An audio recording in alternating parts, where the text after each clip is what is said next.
Back with another story. So, this one time, I saw what I believe. Door, guest. These guards are such a bore. I just killed your husband. A guest? Oh my. Other people just make things complex. Out here, Glenn and I can get everything we need from the occasional traveler. We supply Felgreath trades with the surrounding holds, and we have guests as often as we can. But there aren't a lot of travelers these days. Okay. The war keeps people off the roads. I didn't mean to steal so much shit. I thought I was alone. But I'm gonna continue to steal in front of your face. Just gonna stand over here. So yeah, basically this one time, oh, they're werewolves. Basically this one time I believe I saw a spaceship. And it was really strange. Why don't you stay a while? Nothing that, like, sorry. Alright, I don't even really know how to, like, explain this. Like, to this day, it still pretty much baffles me. But, basically what I saw, it was like the middle of the night. It was like 3 o'clock in the morning. Now, I hate to be one of those guys that are like, oh yeah, it was during the witching hour, or blah, blah, blah, right? You know, that's whatever. But it was 3. And I remember this night particularly because I couldn't sleep. So basically, I'm laying in bed, right? And the way that my bed is angled is like on the corner, and I had this huge window out the front of my the front side of the house. I need to get a bunch of wood, so we're gonna be here a while. But I'm looking out of the window and everything. I'm chilling, you know, and I'm just looking up at the stars. It's a nice quiet night, and things became a little too quiet, you know. And I remember it being a little too quiet because usually, you know, the sounds of night, you know, crickets chirping, you know, the wind gustling and all that. Like, you know, when it's quiet in the dead of night. But this was like, I didn't hear any of that. I didn't hear any crickets. I didn't hear any, like, when it was just so quiet. Like, I've never heard it this quiet before in my life. Like, it was like I was in a soundproof padded room where the only thing I could hear was me breathing. And I remember just staring up into the sky, and I saw, like, the night sky is kind of like this brownish color, this kind of like, yeah, you know, like middle of the night brown, like midnight. But I'm looking up, and I see this figure, because I could only see the roof of, from where I was laying, I could only see the roof of the house in front of me through that window while I was laying down, because we live on a hill.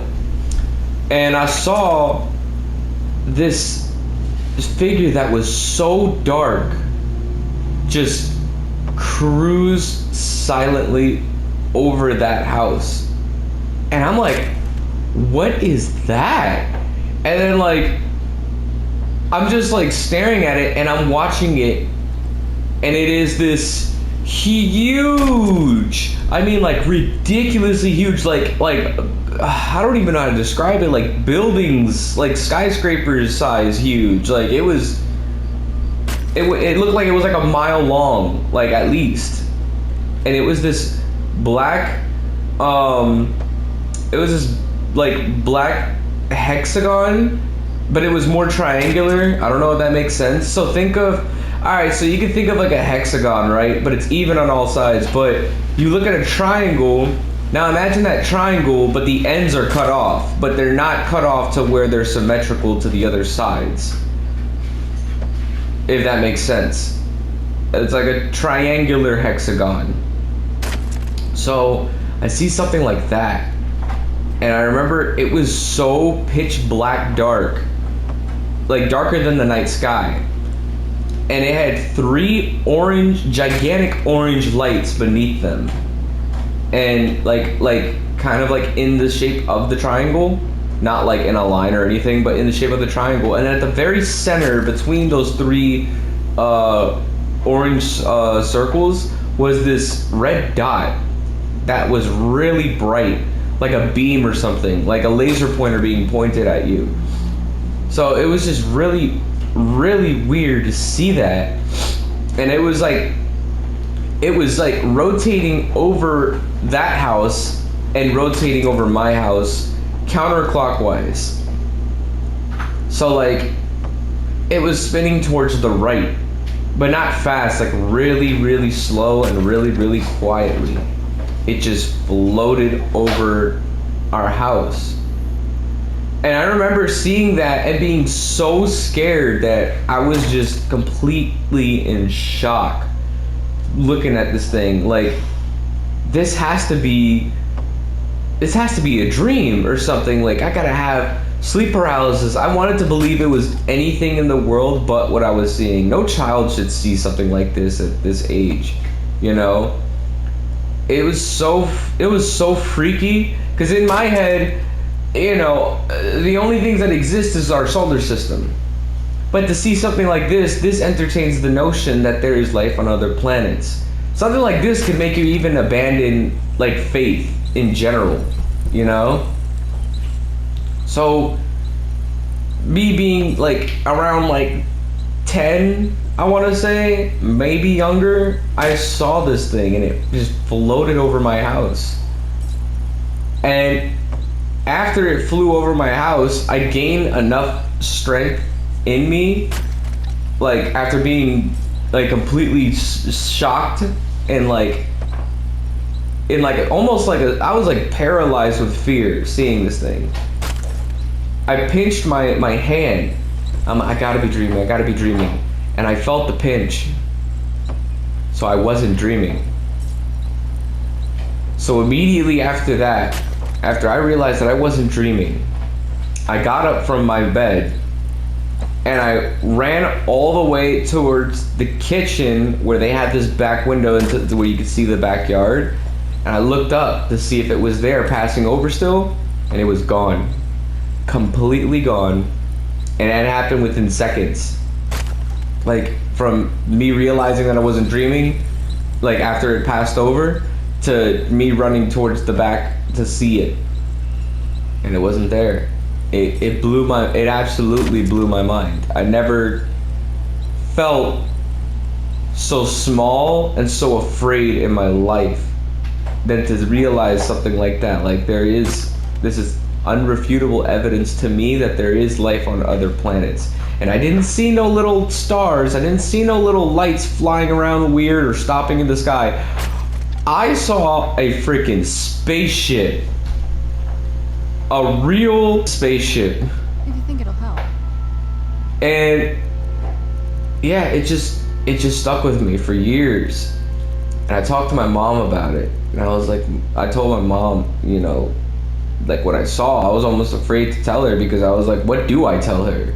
You know, without her looking at me crazy. And she was just like, well, you gotta realize this, right? Because she believes, she had a similar experience when she was younger where she saw a spaceship as well. She pretty much had a similar experience, except she wasn't sleeping, she was washing clothes in her backyard. And she saw like a beam of light going over top her. She looked up and she saw a huge figure with a lot of lights that she's never, with a lot of colors that she's never before in her life seen. She's never seen colors like this. These colors were, I guess, unknown to our visual or our understanding, you know? And then it shot up and vanished into the sky. But pretty much, yeah, she talked to me and she was like, listen, for years I was also afraid, I was also scared, I was also like, why me? But then in some cases, you got to realize there's people who really dedicate their entire life to finding out what's out there, you know? And they put this work in, and they buy all this expensive equipment. They invest their time, their money, their care, their craft, their love. They invest so much just to even have a moment like that. You know, so then it really like changed my perspective on things. I'm like, you know what, I could feel like this was like a curse, like why me, you know, like, but really it's a blessing in disguise. Like it's something that not a lot of people get in terms of experiences, you know. So yeah, I just figured I'd share a little spooky experience, chop some wood, chop it up with y'all about, you know, this scary encounter with a spaceship. And yeah, I've been a firm believer that, you know, there is life on other planets. And at this point, I don't think that people should really doubt it, especially since the government finally released that video of that unknown flying object and confirmed that, yeah, that happened. We don't know what it was. You know, granted, yeah, I guess if you're, you know, a theorist or whatever, you can say that was just the government testing some new aircrafts or whatever. But no, no, there's no way things can go deaf, completely deaf, and something of that size can fly over that slowly without, you know, the regular aerodynamics that we know of today. You know, things have wings, things have turbines and jets and all that. This thing had none of that. It had 3 orange lights beneath it, 1 red light beneath it, and it was just a big triangle flying around. But yeah, seeing that definitely changed my perspective on things. And yeah, that's pretty much it. Oh, I forgot to mention, after that thing flew over, all the sound of the night came back. So crickets came back chirping. You know, the early birds are starting to come out and make some noise. The wind's coming back and gustling. You know, cicadas are making cicada noises. You know, like all of that. And it's strange because I'm like, if that was some type of government aircraft, what is the purpose of that? I mean, maybe I guess you could argue that's like, you know, a defense thing for like a stealth thing if they're doing recon or something, but like, nah, dude, like it was way too eerie to just be something that's made from the government. And I really wanted to believe for the longest that it was sleep paralysis, but I was breathing wide awake the whole time, and I made sure I was awake after I pinched myself. I was like, holy crap, all that was real. But yeah, that's pretty much it.